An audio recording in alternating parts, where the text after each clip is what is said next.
Look at me. Look at me. Look at me. Look at me. I'm on the winning team. I'm in a different league. I'm like a symphony. Buy you some Tiffany's. Ooh, look at me. Look at me. Ooh, that was a game. Look at me. Look at me. I'm on the winning team. I'm in a different league. Thank you guys for joining in last week when we was talking some good sports. And I want to say, listen, today, we got some hot topics today. And it's going to stick right here on the hill in Tallahassee. So first of all, we're going to FAMU. Not Florida State, but FAMU. The number one HBCU in the world. I got a couple questions for you guys. I'm just looking at some of the schedules, just looking at some of the games. And I look at Jamar Gassett. This guy's special. This guy's special. And I'm thinking, well, how could FAMU use Jamar Gassett just to get the most out of him? You know, I'm just trying to be realistic, you know. We got to get the most out of this guy because this guy is special. And I know you guys enjoy homecoming because there's no homecoming like FAMU. Atmosphere second to none. Beautiful black women, all shades and complexions, all types of good food from smoked meats. You know, I had my truck out there, dinner in the movie, and we had fried seafood, drinks from all the other vendors. The Marching 100 never loses to a marching band, so it was full of experience. But listen, there's a game. It was a game to play. And the Rattlers do not lose in brag. Like our new athletic director, Angela Suggs, say, we do not lose homecoming, whether it's ours or yours. And the Rattlers beat Texas Southern, are still in the race for the SWAC, despite losing to Jackson State. Now, I know a lot of things have to happen, right? I know I'm biased, you know what I mean? I know we lost the other day to Prairie View, but I still think we do have a chance. Now, left on our schedule, we have to play Mississippi Valley State on Saturday in Bragg, and the Classic against BCU is the following week in November, the 23rd. And as you know, I've been a lot of practice, and it seems like to me that no one is able to stop this guy, Jamar Gassett. I thought that the coaching staff have done a better job getting him the ball and getting him touches in the loss of Jackson State, and we could have won that game. But I was able to speak to Coach James Cozy about his team, specifically Jamar Gassett, and about if he was seeing what I was seeing from that young man on the field. Now let's take a look. Guy that obviously offensively we got to find different ways to get in the ball because defenses are trying to do everything they can to make sure he doesn't have the ball. So, you know, when that happens, you got to find different ways to give him the football, whether it's screens, whether it's reverses, giving him opportunities in the return game, things of that nature. So, you know, special player for us, doing some really, really good things. You know, and, you know, he's a guy, if you get him about 8 to 10 touches, you're probably going to get yourself at least 1 or 2 touchdowns. So that's something that we've noticed, not necessarily noticed, we have known, but also understand that the defenses that we play against also know that as well. So, you know, week in, week out, we're finding ways to get him the football than you know, just throwing him the normal passes that you normally would throw a guy like that. So, but I can tell you this, especially being, you know, obviously me being a defensive guy, I'm happy that I don't have to play against him. You know, he does some special things in practice against us, you know, daily. I'm excited for his energy, excited for everything he brings to the football, to our football team.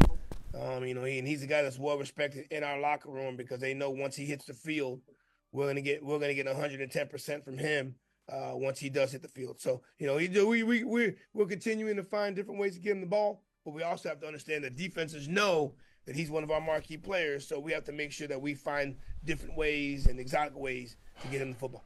He does special things with the football. All right, now, I know you guys heard that. But joining into the show, I want to bring in a guy that led the Rattlers to their first playoff appearance in 20 years, in Rasean McKay, to help me break it all down. So I will start with Rasean McKay. Just talk to me, Rasean. Just you know, give an introduction to yourself to the show. Thank you for joining me. And what have you seen from Jamar Gassett? Hey, how you doing? Rasean McKay, FAMU alumni, quarterback, 2021 starting quarterback that year. And like I say, just my input on the game from just watching the games and stuff. Like I say, Jamar, he is a dynamic receiver. Every time he gets the ball, he's doing something exciting. Just getting him the ball in open space. That's, you know what I'm saying, a big thing. What I see, like, for him is getting the ball in open space, doing, like, you know what I'm saying, out routes, getting them one-on-ones, matchups. But overall, like I say, he's doing this thing, like screen, like Coach Cozy say, getting him like with screens, doing everything. Like everything is there. And like I say, everybody know who he is. So it's kind of hard, trying to get him to football. So again, just doing like, come up with different route concept like floods and stuff, putting the curl flat defender situations to see if he's gonna cover the flats or back up and try to cover Jamar. But so far, like I say, man, he's exciting football player. He's going to be doing a lot of good things. Like I say, real fast, big, can catch across the middle. Don't have no problems with taking on hits and stuff like that. But yeah, man, like I say, he's doing his thing, and I'm proud of him. Like I say, the team respects him. He brings a lot of energy to the team, to the locker room as a leader. And like I say, man, I'm proud what Coach Cozy doing with him and our offense coach Henry and all of them to offensive coordinator and everything as well. But yeah. Yeah, so I mean, when I did talk to the coaches, they were saying they have to focus on, not just him because, the defenses are focusing on him as well. That's one part I kind of forgot about, the defense focus on him. But, when I look at him on the field, man, I mean, it just seemed like no one can touch him. I mean, it seemed like, they have to bring a double team in practice. They definitely have to bring a double team on him. Correct. And it just seemed like he opened, every time. But that is some ways that we can get him the ball. How do you think he's looking in the special teams? He has returned a punt last week, before last week for a touchdown. How is he looking special teams wise?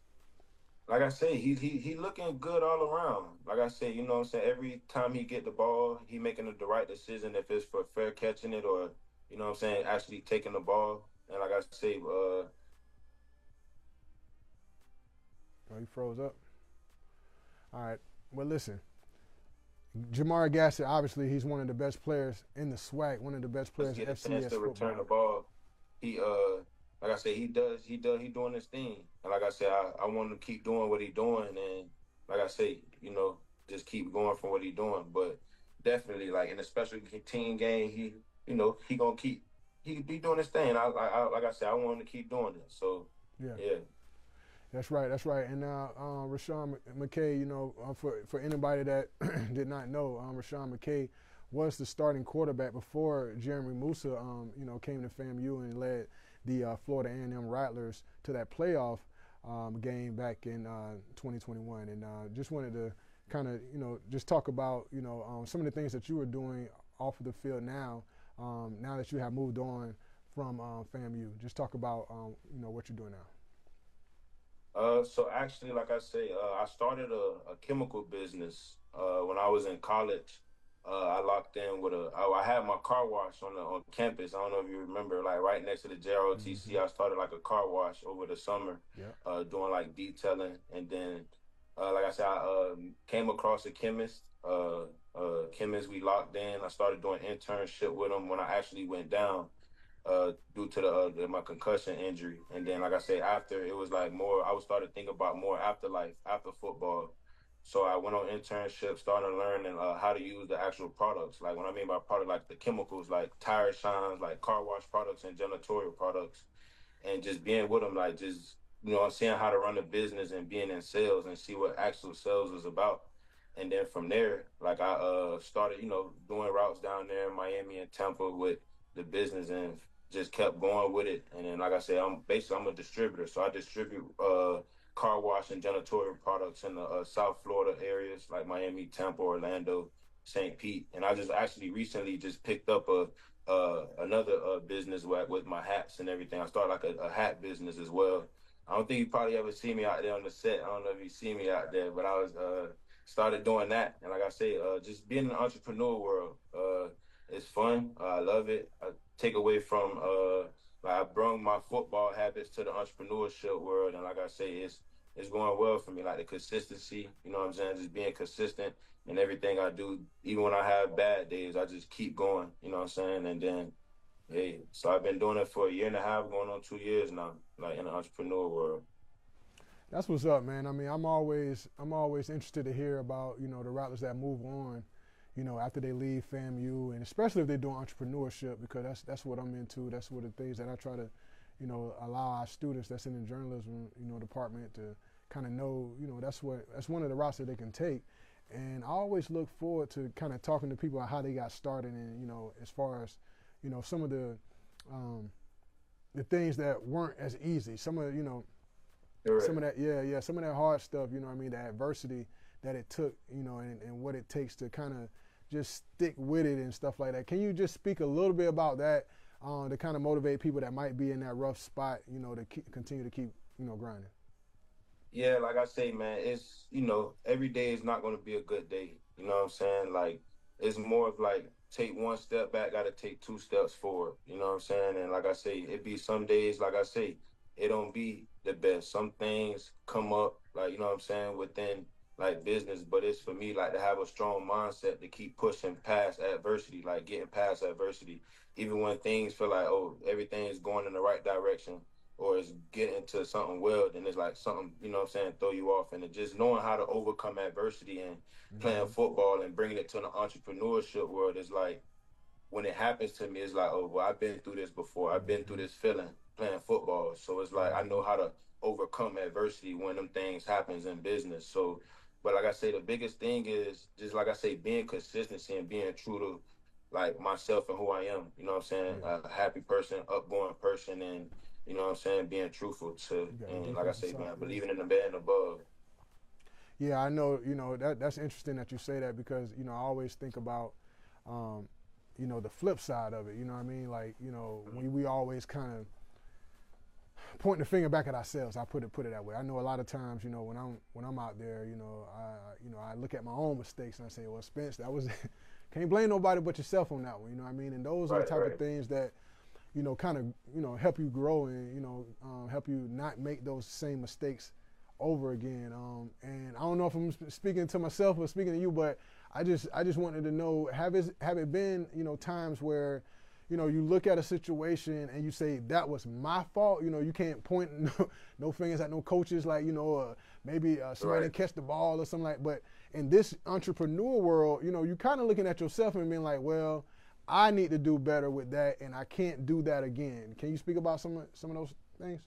Yeah, like I say, just like saying, like being in sales, trying to win a customer over or trying to sell a product. You know what I'm saying? Like some things where in the beginning when I first started off, you know what I'm saying, I used to just give out product, just having, you know what I'm saying, people sampling. And it's like, and they don't really, if I'm not doing it or showing them to them and they getting it for free, it's like sometimes they might try it, but they're not going to be like, oh, I got to use this product now. So it's been times where I did that, and it's like, I'll come back months later, and it's like the product still sitting in the same spot where I done gave a free sample. So just being in, like, doing things like that, like, you know what I'm saying, just over time, I'm like, wow, well, I did this to 10 customers. That's over 30, you know what I'm saying, 30 gallons that I just, you know what I'm saying, could have been selling. So more of, like, in that aspect of just, learning the business, like, you know what I'm saying, not sometimes keeping up with my paperwork, like in the beginning. Like not keeping up with my files, and it's like, oh man, I done forgot what you know what I'm saying, charged this guy or the invoice, and it's like, you know what I'm saying, just going on with that. I learned in that aspect of being in business, just being more on point, you know what I'm saying, keeping everything documented and organized. But Most definitely, and I just wanted to kind of get that out there because I know a lot of people might be going through that and might be scratching their head, but it's you gotta hold yourself accountable. But moving on, I just wanted to kind of talk a little bit about the defense before we let you go, because the defense, they look pretty good, man. I mean, from my perspective, and I know, Coach Cozy was very, proud, the week before, and just going forward, this defense. I know we always talk about the dark cloud defense and how good this defense always is, but with James Cozy the third there, the team was able to hold the team to 53 yards passing. I mean it was just ridiculous the game before the last one. But I just wanted to kind of get your opinion on how the defense is, because you played with defenses, with the Bells of the world and all these NFL players. But just talk about this defense this year and what are some of the things that you like from this defense. Like I say, the defense, they doing their thing. You know what I'm saying? They all close. You know what I'm saying? Like just me. Like I haven't really too much been, like I say, actually at the games physically, but because I'd be so busy. But me just watching like the games and watching highlights, the defense, they play together. You know what I'm saying? They just gotta, buckle down and actually, fight for each other. You know what I'm saying? Things like that. But they doing their thing. They fighting for each other. They actually making plays. You know what I'm saying? Like I said, it's new. The team is new as well. It's a lot of new, you know what I'm saying, newcomers, new transfers, you know what I'm saying? So they actually starting to like learn each other as the season go as well. You know what I'm saying? So everything not gonna be as perfect. Like when we came in 2021, you know, we all like came in together. So we actually was, you know what I'm saying, learning the playbooks together. But like I said, it's still the same. It's the same team, you know what I'm saying? A lot of new like people in a lot of big spots on the team, you know what I'm saying? So but yeah, defense they playing balls to wall, you know what I'm saying? They doing their things, you know, yeah. Yeah, and I know we not defensive guys, but I definitely got to tap into Daniel Richardson 5-touchdown game against TSU, man. Homecoming to remember. Oh my goodness, man, I couldn't believe it. I remember I was talking to James Coles. I was trying to figure out who was the last person to throw 5 touchdowns, and it was a head scratcher. But then Josh Padilla said, "No, that was my man Rasean McKay." So just want to talk to you about Daniel Richardson 5-touchdown game, and how did it reminded you of some of the things that you was able to do as well? Yeah, man. Like I say, shout out to that boy, man. I say, hey, he was balling. You know, we both from the same city, man. We from the crib, so it's all love over here, man. But like I say, man, just being out there and just watching him do that, I was just like, dang, man. I remember I was in those same shoes, and he was turning up the whole crowd, all the fans was loving it, the teams was loving it, showing them love. You know what I'm saying? Because that's nothing easy to accomplish, throwing 5 touchdowns in a game. You know what I'm saying? So. And then, but like I said, he had a great game. Of course, we love to get a W, so that's the biggest thing. And we got the W. We won. We left home with a win. But shout out to him, man. And like I said, he doing this thing. Most definitely. I was able to talk to Kamari Young as well, about the touchdowns or whatever. We was talking about you as well. And he mentioned that, you would have got 400 yards, man, if Coach Simmons didn't pull you out of that game. I'm going to go ahead and let you know what he told me, man. He said, man, my man would have got 400 with them 5 touchdowns if he would have pulled them out. But go ahead and respond to that. Yeah, nah.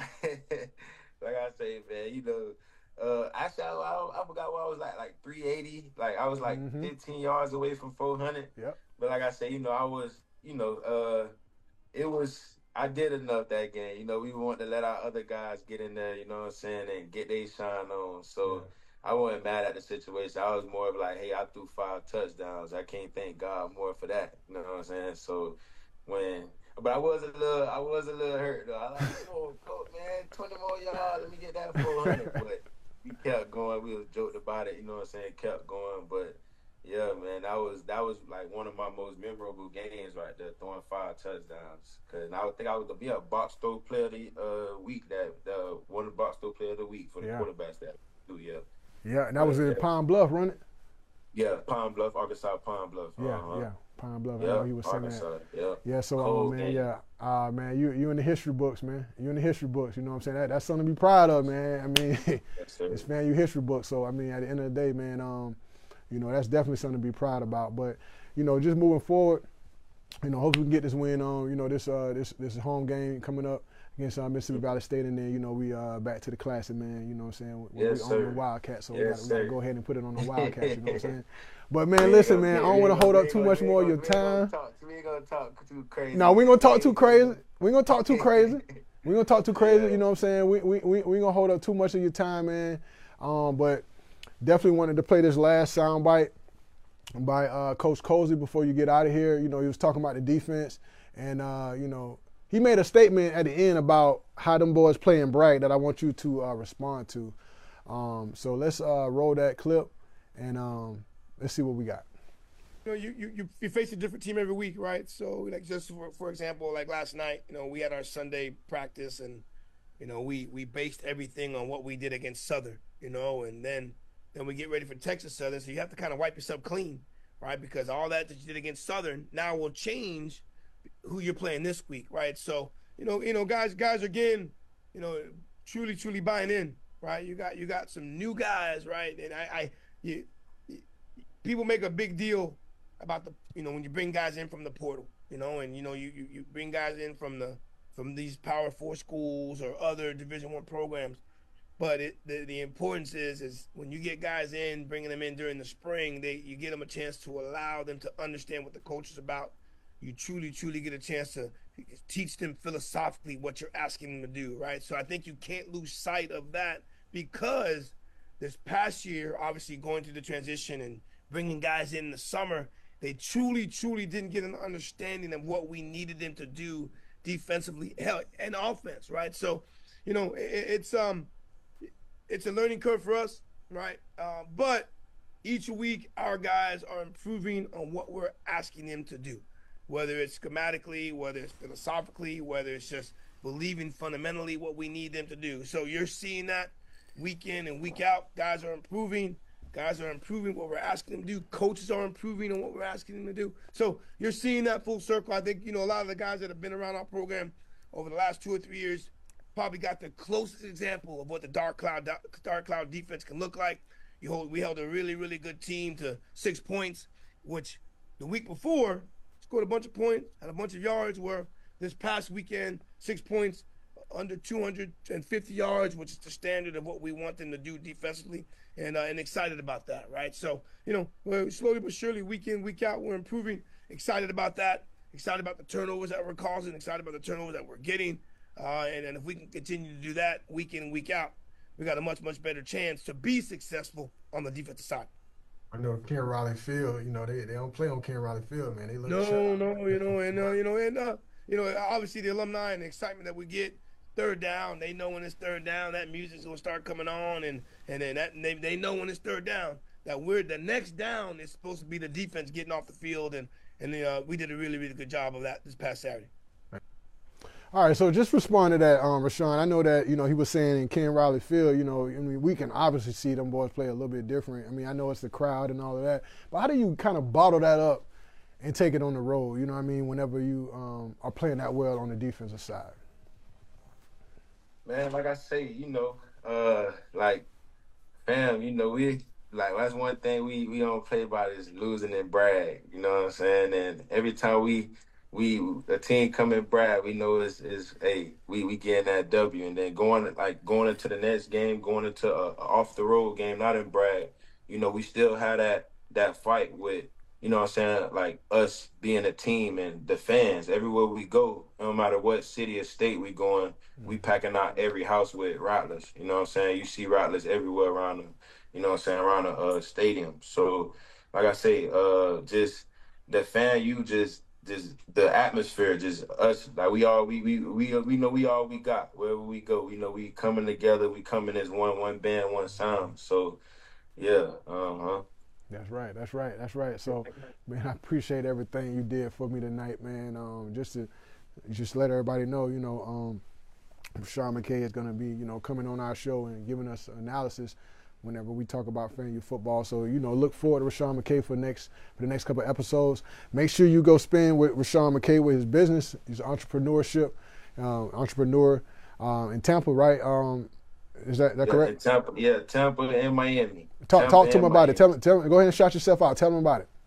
Yeah, man. So like I said, I distribute products like chemicals, car wash products, and janitorial products in the Tampa and Miami areas, even the surrounding areas. So if you guys need any bathrooms, mopping solutions, kitchen cleaners, hey, that's me right here. I'm actually, like I said, have some good products, man. And like I say, Coach Cozy, I'm proud of you, what you're doing with the team, and you too, man, what you're doing with the show and everything. So, Thank you, man. But yes, sir. Thank you, bro. And I'm definitely gonna have to give me some of them chemicals, man. I need to clean up my bathroom, man. Make sure my bathroom's nice and clean. You know what I'm saying? Yes, sir. But yeah, man, definitely. We'll chop it up, man. Until we see you next time, man. I appreciate you, man. Everything, love, baby. Yes, sir. Love, man. Appreciate you guys. Always. And that's Rasean McKay. Our last quarterback before Jeremy Musa, that took us to the playoffs that year when we went to the playoffs against Southeastern Louisiana, if I'm not mistaken. But that was the first time we went into the playoffs in like 20 years, man. Last time we was in the playoffs before that was in 2021. 2020. No, 2001. My bad, 2001. I think we played Troy that year, if I'm not mistaken. But I have to double check. But thank God for Rasean McKay for coming into the Spencer R. Henderson Show. I really appreciate him because he was one of the guys that I saw, from back in the day that wanted to be, on the broadcast side, and I wanted to make sure that, he was able to do so, with me here, and I wanted to be able to extend that. So I was glad I was able to do that.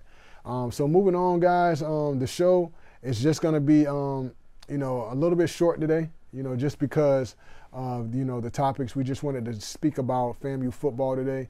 But I definitely wanted to thank you guys for coming in to the Spencer R. Henderson Show. We will be back next Sunday, with some more topics. Hopefully you guys will chime in, and actually come on, and debate your boy. I know it's a real hot seat over here, to debate your boy. But, moving on, we're going to go with our last section of the show. Our last section of the show, which is, what's on my mind, because, for the last couple weeks, we didn't have a show last week, obviously. So, for the last couple of weeks, I had a couple things on my mind, and wanted to kind of, talk about those things. On this platform. If I'm able to. So, with that being said, and without further ado, let's go ahead and talk about what's been on my mind. Well, this has been on my mind for quite some time. I never really had a platform like this to talk about it. Black folks' patronage versus white folks' patronage. When you own a small business and you're a small business owner. So, for instance, for those who do not know, I was able to finish building my grill this year and have been smoking the city of Tallahassee out all year. I mean, it's been crazy, man. I'm still trying to catch up on my sleep. I apologize for if I'm looking a little sleepy, if I'm looking a little tired today, because, man, listen, I've been grinding, man. Grinding ain't even a word. But I have had people tell me that they smell me on the other side of town. The ribs, the chicken, the mac and cheese, the beans, the sausage, the whole nine. We got it all. But I see a clear difference on how black folks patronage compared to white folks patronage, right? When my people come up to support, it's almost like they automatically skeptical of what you're selling compared to when white folks coming up. They feel like I'm doing them a favor when I'm serving them. And that's respect. Let's talk about respect for a little bit. You ever ate at someone's house before compared to you eating at your own house before? Because when you eat at somebody else's house, you kind of have a conscience of what you're doing, or how you're dressed, or how you're eating, or your eating habits, or whatever you want to call it. But when you're at the house, ain't nobody watching, you're all by yourself, you can eat up, do what you need to do, you have your feet soft, drinking all crazy, because you're in the comfort of your own house, right? Well, listen. You guys got to start acting like you at somebody's house, man, when you around me, man. I'm being serious, man. This is ridiculous, man. This is ridiculous. The point that we even having this conversation is ridiculous, okay? Patience is a virtue. Patience is everything, man. We got to get to the point where we are patient with our people, right? Listen, good and well you'll be more patient with a McDonald's or a Chick-fil-A, right? Now, this is not a black versus white conversation. This is a respect versus disrespect. The content of character conversation, right? I can remember one night I was trying to entice a black man to buy some food. I opened up the grill and I was like, ooh, I know you want this, right? Man, this dude had the nerve to say, this ain't no ooh, I cook too. Like, man, listen, man, I know you cook too, man. But listen, the whole point is, I'm bringing this up to you, man. You don't have to drive nowhere. You ain't got to go nowhere. I mean, you don't even have to use cash. You can use Apple Pay, use Cash App, all type of stuff that these, regular restaurants don't even allow you to use almost. You know what I'm saying? You can send the money to me. But my whole point is this, man. When somebody's doing you a service, when somebody's trying to help you, when somebody's trying to make your day better, or they're trying to, put you on game or whatever they're trying to do to help you out in this world, man, just say thank you, man. Just say I appreciate you. I appreciate what you do. Thank you for what you're doing. Just little stuff like that can go a long way, man. It can go a long way. I mean, we always want to kind of show appreciation and gratitude for the things that people are doing in our lives. Now, I had white folks, someone who has a grill, compared to mine, you know what I'm saying? Like, people saying that they never saw anything like this before in their life, but skeptical about what's on the grill. Like, we're smoking meats on the grill, man. It's ribs, sausage, chicken, all that good stuff. Smoked meats. Premium smoked meats on top of that. And speaking of that, I just want to give a shout out to my brother, Edwin Barkis, who has another barbecue spot on the Capitol Circle called Long Bone. Long Bone. Bro, I shout you out. Now, y'all go ahead and check him out. I think he opens, if not next week, the week after. But he's opening real soon. I know you guys are already, checking him out on the south side, but he's going to have another restaurant on the other side of town where you can go get you some smoked meats as well, okay? Now, listen. I know our people don't do that at McDonald's. I know they don't do that at McDonald's. And they have a current eagle eye breakout with their sandwiches. My point is, stop it. Stop it. Congratulate more than hate. Should be on everyone's mind when you see someone who is trying to make it happen. We can do better, man. We can do better. And we will do better. But until next time, you guys have yourself a good night. Thank you for watching the Spencer R. Henderson Show. And listen, we'll be back to speak some more sports when we return next week. All praise to the Most High. You guys have a good night. I'll see you next time. Ooh, look at me. Look at me. Look at me. Look at me. I'm on the winning team. I'm in a different league. I'm like a symphony. Buy you some Tiffany's. Ooh, look at me. Look at me. Look at me.